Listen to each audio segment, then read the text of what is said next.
and welcome back to another episode of Mission in 5 the podcast, where we ask 5 simple questions to everyday ministry practitioners to learn more about who they are as people and where they see God moving in their local communities. I'm your host, Greg Mamula. Welcome back to Season 2 of Mission in 5 the podcast. This is the 4th episode of the season, and last time we spoke with Sam and Brittany McDaniel, youth leaders in North Platte, Nebraska. They shared the ways that their jobs, church ministries, family life, and community involvement is a holistic reflection of their vocational callings to serve students and young adults in the North Platte area. Be sure to go back and listen to the way that they humbly serve as the hands and feet of Christ in North Platte. Today we're speaking with the pastoral team at First Baptist Church in Hastings, Pastor Larry Harvey and Pastor Andy Springer. Pastor Larry has been at First Baptist Church in Hastings for 11 and a half years. He's married to his wife Connie, and together they have 6 kids and 13 grandchildren. Andy has been pastoring in the Hastings area for the last 4 years, and specifically at First Baptist Church for the last 3 months. He is married to his wife Jo, and they have 2 adopted children. Together, Larry and Andy lead the First Baptist Church community. Welcome to the podcast, Larry and Andy. We're glad you could find a few minutes in your full schedule to speak with us today. Good to be here. Thank you. All right. Well, the format is simple enough. We ask 5 simple questions to ministry leaders like yourself and to learn more about who you are and where you see God working in your community. So let's just jump right in. Real quick, tell us who you are, Pastor Larry and Pastor Andy. I'm in my 70s. I'm a preacher's kid. And you are Larry? Larry Harvey. All right. And both my parents were pastors. Both of my dad's parents were pastors. I don't know how far back it goes. I grew up mostly in Nebraska. Andy? I'm Andy Springer, and I am married to my wife, Jo. Like Greg said, we have 2 kids, and I grew up in Wichita, Kansas. I don't know what else you need to know. Oh, that's great. So question number 2 then. How did you get here? How did you come to be pastors together at First Baptist Church in Hastings? Let's start with Pastor Larry. I came here about 11 and a half years ago. I had pastored in several different churches in different states. Had recently done a stint teaching at a community college. My wife and I had thought that we should be back in ministry. Wanted to get into American Baptist churches. Discovered we had connections at this church and started checking it out. And voila, they called me to be their pastor. And so I became both a Baptist, an American Baptist, and a pastor of First Baptist Hastings the same day. All right. And my wife and I moved here a little over 4 years ago to start a church in Hastings. And we're not able to get that church off the ground. And a few months ago, we ended up closing that church and coming on staff at First Baptist. That's a long story, pretty short. Yeah, well, let's expand on that story then a little bit. Tell us what brought you to Hastings in the first place. Why did you want to plant a church here? Who are you partnering with? I was partnering with the Southern Baptist Association and the Southern Baptist Convention, and we were in the process of discerning where we were going to plant. We were part of a multi-site church, and we were going through the process of discerning where that was going to lead us. And we were looking to all of the cool places like Austin or Kansas City or Chicago. And then out of the blue, a gentleman who knew my wife called us from Nebraska and said, "So I heard you guys are in the process of discerning where to plant a church. Have you thought about coming to Nebraska?" Mm-hmm. To which my response was, "I don't think anybody thinks about coming to Nebraska." And he said, "Well, would you consider coming up and just visiting this place?" Okay. And my wife's family lives out in western Nebraska, and so we said, "Okay, we'll stop at this place you want us to come on our next trip out." Mm-hmm. And as we drove into Hastings, I looked at my wife, we looked at each other, and I think we just both knew this is this is it. And that was kind of a weird Okay. situation that I really wasn't expecting Sure. or wanting to happen, to be Right. honest with you. But God used the Southern Baptists, despite all their flaws, to bring you to Hastings, Nebraska, and partner now with the American Baptist Church, the First Baptist Church here in town. Yes. And what was that transition like for you guys to go from being church planners to church staff? Yeah, we worked with the Southern Baptist, and it was really was. They were great people. They believed in us. They gave us a chance, and but kind of the biggest change has been moving into a situation where there is structure outside of myself, Okay. to where there are boards and there are structures in place and people who want and are part of the structure of the church. And so I feel like I'm more part of a team instead of the team, the person. All right. Very good.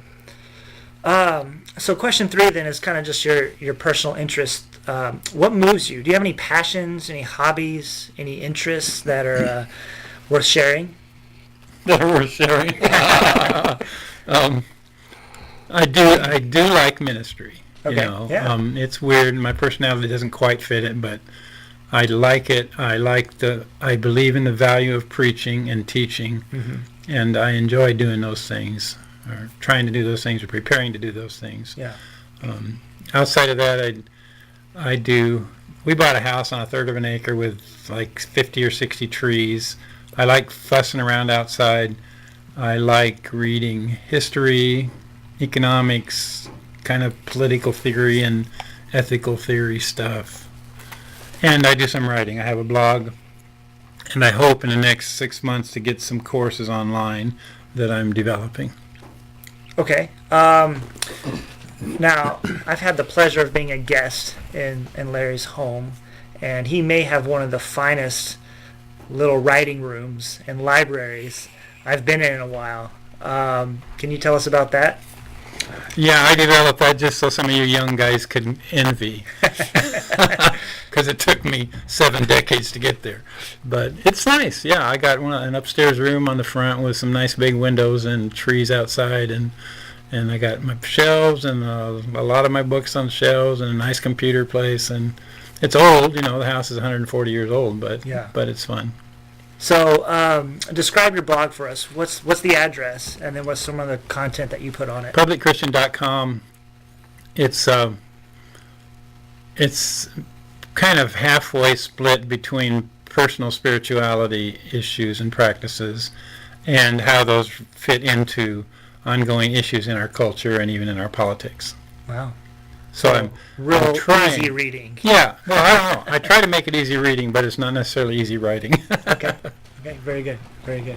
Andy, you got any hobbies or interests? You said passions, hobbies, and interests.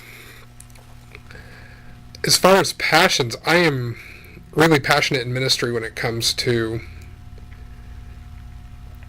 just seeing people cared for well, seeing people who haven't been heard or have been overlooked or have been pushed out, have been pushed to the side and not heard and listened to, relearn that they have a voice. And I try my best to listen to and let them know that they are valuable and worth hearing. Yeah.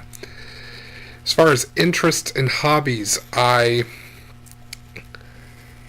like to bowl once a week with a team of pastors in Hastings. Are you the Holy Bowlers? We are. Our team name is the Holy Rollers. Very good. And so that's a lot of fun. That's about the only hobby I have outside of putting together Legos and puzzles with kids and All right. Reading books. All right. So. All right, real quick, just off the top of your head, best book you've read in the last 6 months, either one of you. You go first. Don't hold me to this, but there's one called something. The Demise of Virtual America, I think. Okay. But it's just very potent criticism of public ethics. It's not political, but economics and how we work together as a society, how we treat each other. I can't remember the guy's name, Bostwick or something like that. Okay. But very impressive. All right, very good. The one that's coming to mind right now is one that I'm reading currently, and it's not a Christian book. It's a book called Men's Work, and it's written by the founder of the Oakland Men's Project that is all about violence in men in the United States and how we can begin to change culture in a way to help men become less violent. Okay, very good. Yeah, thanks. All right. What is happening here at First Baptist Church in Hastings? Tell us a little bit about the ministry that's going on here. Well, it's a big change, this month, this year, over the summer, in effect, bringing Andy in as a co-pastor. We've known each other for over 3 years. We've spent a lot of time talking. We kind of read the same books or similar things that we talk about and care about. So in ways, the transition is very smooth and easy, but it changes the dynamic of what the church feels like, and that's fun. It's good. The members of the two different churches are getting to know each other. They do like each other. It's kind of just jacked up the energy level. It seems like in 3 or 4 different areas where people just have taken hold and gone to work like they feel like something's happening here, I better help. Okay. And that's nice. You mentioned 2 different churches. Part of your guys' story of coming together as staff also included kind of the merger of Andy's church plant and the established First Baptist Church. Can you maybe elaborate for our listeners what has happened this year that made that possible? That made that possible? Yeah. I don't know. The integration of the people is made possible because before the actual merging of the churches, we had 2 or 3 joint services in different places. That helped a lot. Just meeting each other. A lot of the people already knew each other. It's not a huge town. Mm-hmm. And over the last couple of years, we've done different things together, ministry things, as far as combined services, and I and my wife have come over and preached, and even lay folks from our church have come over here to preach on different occasions, and shared ministry have made this just a very simple, easy, fun process, I think. And for the first month or so, we referred to this as the new First Baptist Church. Okay. Though it is 140 years old, 150 years old. It's a young 140. Yeah, it's a young 140, and it is a new church, so that's kind of fun. All right, so this merger of the church plant that didn't quite go like maybe you had thought it would originally has merged with First Baptist Church, and it's created some new energy. What else is going on at First Baptist?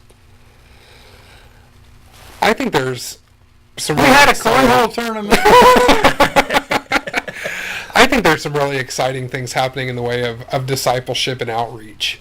What was it, about a month or so ago, we had a community cornhole tournament where we partnered with the Hastings Literacy Program, who provides GED prep in areas of reading and math for people wanting to get their GED, as well as English as second language courses. Okay. And so we just partnered with them, and we said, what is something that we can work for to try to make possible?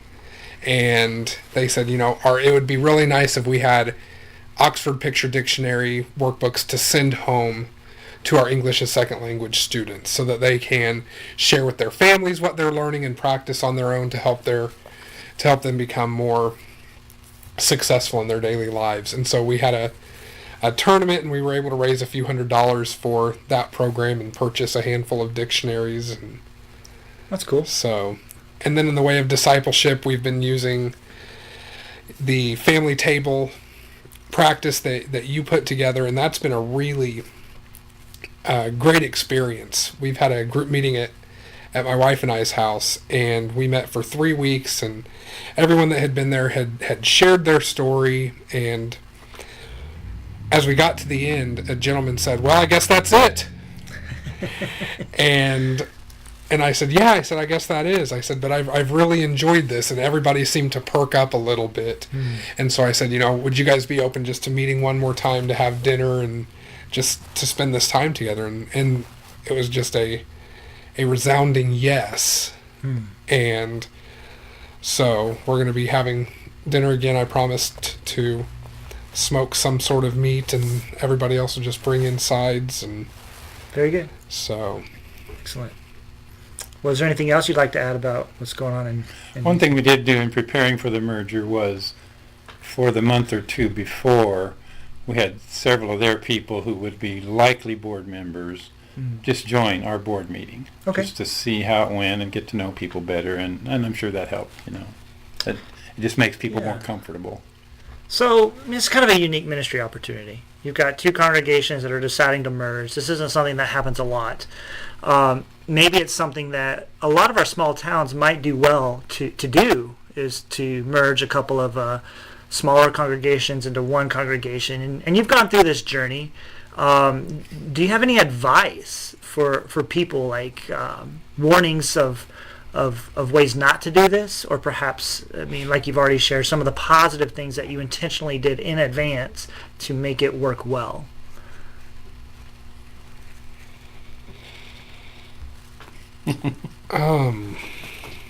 Wow. I would say one of the biggest things is to have a humble spirit and a realization that however much you think you know, you probably know less. And just being willing to learn and to change and be flexible. I think that's one of the things that's made this such a positive experience. I feel like both of us are fairly flexible, and I don't get the sense from Larry, and I certainly try not to, and myself, be pushing an agenda that's my own. And so... And you get to be a certain age, and you feel like you've learned how to do some things, and you know what matters and what doesn't, and you kind of have to set that aside, partly because out of respect for the younger generation, partly because no matter how bright you are, you don't really have it all figured out. Right. And you do have a lot to learn. Okay. And God is always doing a new thing, and I have to have that attitude. I don't see how this could work, especially, what are we, 40 years apart? Good grief. And if I had a kind of possessiveness or any need to vindicate my career or my value by controlling the situation, how would that work? It wouldn't work. Yeah. Whereas this way, we get to capitalize on the strengths that everybody brings. That it seems to me that the way we treat each other carries over into the church, and that they become just a little more prone to treat each other that way. So some of the things that worked well early on was to kind of bring potential board members to board meetings. You spoke in each other's churches. You did some joint ministry things together. You had a common heart for the community. And those were the things that made it kind of easy. Or not easy, but certainly made it plausible to even have this conversation. And the humility of trying new things and just seeing where they go is one of those examples of... I'm willing to bet every experiment hasn't gone off without a hitch, but I'd like to talk about one that you guys have shared with me that's worked out pretty well in its own way, and that is to try something completely different from the pulpit. And you guys do dialogue preaching. First of all, tell us what dialogue preaching is, and then tell us how you go about doing that on a Sunday morning. One, we don't really know what it is, and two, we don't know how we do it. see. I love it. It started. It wasn't intentional. Okay. We were planning for the first few months, perhaps, to be in the book of Ephesians because it focuses on church life and church values. Yeah. And then also to just split the time up. Each of us would take 12 or 15 minutes and talk about some portion of whatever chapter we were in. Okay. But the first Sunday we were together as a church, somebody came up with the idea that why not have the two of us interviewed by the church moderator? Oh, okay. Each of the moderators is much respected in the church, and she would do a good job, and she did do a good job. So we just sat up there on stools, and she asked us questions, and we answered them. And it just went over marvelously. People loved it. And one young... So this was a Sunday morning suggestion? Yeah, no. It was for Sunday morning. We did it on Sunday morning. The suggestion was made a week or two ahead of time. Oh, so you knew this was going to happen. Yeah, it wasn't something you adjusted to that minute. Right, okay. right. Okay. And then, so I don't remember. I think the next Sunday, Joe or somebody said, your 15-minute split sermons are kind of, they're nice. You both have good things to say, but it feels kind of clunky. And if there's some way to get more interaction or something, so we thought, well, heck, let's try it. We were in Ephesians 4, right? I don't remember. Something like that. Anyway, some chapter that divided easily into 3 chunks, and we sat and talked, and so we just sat up there on stools, and we just clicked through the scriptures, and we just talked about them. And that also went over marvelously. People just loved it. Maybe just because of the novelty. I don't know. Or because we're so good looking. Maybe. I'm sure that's it. The week after, it was much more clunky. We thought we were cool. We thought we had this figured out. We're on top of it. We can dance, And we both felt that it was just more clunky, and you could tell by watching the congregation. Right. And so we've had, I think we got past that. I don't think that outlasted very long, but it does. To me, it really does seem to work. It enables us to really get some things out that are clear, and it's not just one guy going on and on, so people can hear the change. And yeah, I think it's a great way to engage Scripture, and I think that it allows us to model a way of engaging with Scripture that is more accessible to more people. Not everybody has the ability to stand up and monologue about Scripture or to spend 2 or 3 hours studying minutes. it. Or to put 2, 3, 4, 10 hours into sermon preparation. But all of us have the ability to sit with a passage of Scripture and ask questions and to talk about it with each other. And Scripture was written to whole congregations. It was written to whole groups of people. And my thought is the more people that have thoughts and ideas and that they're bringing to the text, the more we're going to get out of it. Yeah. And the thing is, it's not just 2 random people up there. Right. It's the hired pastors of the church. We bear that formal moral responsibility for how the church goes, what people think, how they treat each other, how they behave toward each other. And by putting us up there, the church is modeling to itself. But there's also the factor that we have education, we're kind of nerdily inclined. So we do have a lot more background in Scripture and in history and in other things, so that even if it's from the hip, so to speak, it's got something behind it. Sure. It's not just somebody you ran into at the coffee shop blathering on or just jabbering on. We hope we're not just jabbering on. It comes from experience and education, and we do sit and talk about the next Sunday's topic for 2 to 4 hours every week. So you're kind of team preparing, though you have your own study moments, and then when you go up in front, you're kind of just, are you still sitting on stools? And you kind of take turns. Oh, you added a table? We added a table. Nice. We don't have mugs. We need coffee mugs. I'm a firm believer in tables. If only we would have brought 2 of those Northern Seminary cups. Okay. We could use them. We could get some good product placement. Northern Seminary. Lombard, Illinois. It's a great school. No, they moved to Lyle. We're going to have to edit all of that.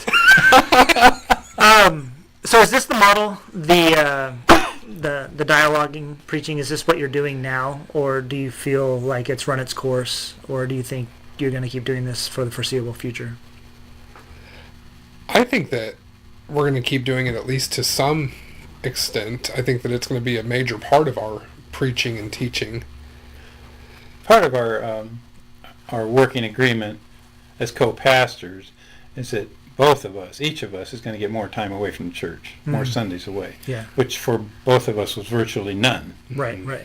And so, if one of us is gone, then we can't do a dialogue. Maybe somebody else can be pulled in, which I expect will happen. But That'd be great. All right, so it was kind of weird. A couple of weeks ago, okay.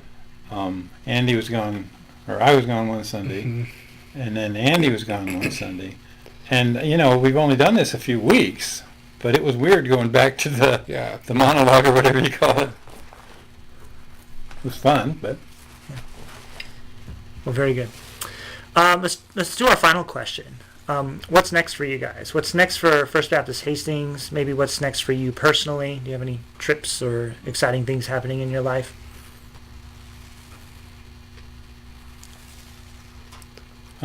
It looks like the church is going to give me a sabbatical, a 3-month sabbatical. Wow. In the spring and early summer. Okay. And so in the backs of our minds now is working toward that. That was the moderator's idea. Okay. And she and 2 or 3 others would be well able to step in. And Andy's talking about doing dialogue sermons with some other people, including some people in the church, which I think would be fine, be wonderful. Yeah. So that's a thing for me, and I expect to focus that time on doing some work on my writing and course writing, developing some online courses. Okay. As far as what's next for me, Advent starting, but really just continuing to get into a rhythm as far as what life looks like as far as serving as a pastor here, and just establishing a rhythm. And I would really like to see the church move in some direction and do some more intentional discipleship and outreach, and so exploring that and planning that, and I'm excited to see what's going to happen. All right, very good. Well, it's been great talking with Larry and Andy here at First Baptist Church of Hastings. If our listeners had some questions about church mergers or dialogue preaching or just cornhole tournaments in general, how might they reach out to you? I would say that probably the best place is just on Facebook. Okay. First Baptist Church, and I think it's parentheses Hastings. Yeah, make sure you get the right First Baptist. But. Yeah, it's First Baptist Church in Hastings, Nebraska. Okay. So there's only one Hastings in Nebraska, or my personal Facebook page works for me, Larry Harvey. Larry Harvey, or Andy Springer on Facebook. Does church have a phone number? Not that anybody answers. But if you our personal numbers. But if you leave a message, I check it about once a week. Okay. Very good. All right. Well, thanks for your time, guys. I appreciate it. Thank you. Appreciate you doing this. I think it's a good ministry. Thank you. Well, thank you for listening to Mission in 5, the podcast. Keep tuning in as we introduce you to the many church leaders, pastors, and ministries impacting the churches of Nebraska and the larger American Baptist community. Check out the show notes for links and contact information for Pastor Larry Harvey and Pastor Andy Springer. There you will also find links to the First Baptist Church of Hastings, including audio of their dialogue preaching style. Subscribe to the podcast at Podbean, iTunes, and Google Play. While there, be sure to rate and review us so we know how you're enjoying the podcast and also making it easier for other people to find it in the future. Send us ideas on who you'd like us to interview into future episodes, and as always, feel free to support us by giving through our PayPal link on our www.abcnebraska.com website. Thanks, everybody. Have a great day.